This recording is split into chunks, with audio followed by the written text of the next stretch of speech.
Gözyaşlarım yağmur gibi akıyor.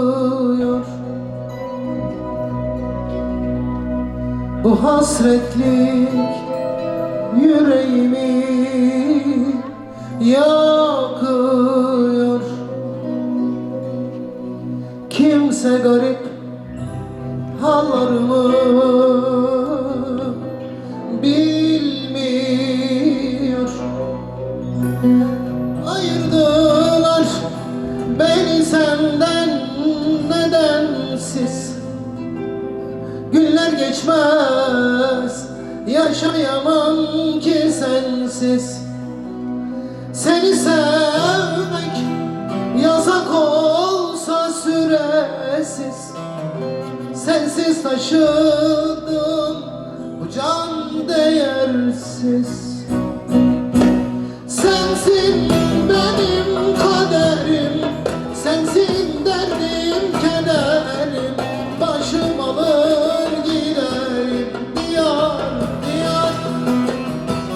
Eller ne derse desin, vazgeçemem benimsin. İsterse ölüm gelsin diyar diye. Beraber söyler miyiz? Sensin, sensin başım alır diyar diyar. Eller ne derse desin, vazgeçemem benimsin.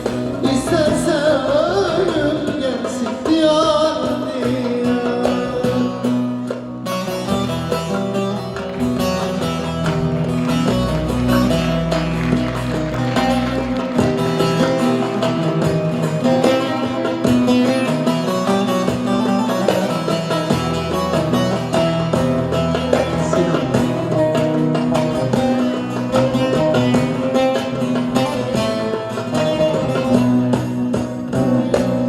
Esterciave mentemina barane derde dile grane çarenay. Dur ketme sorgulan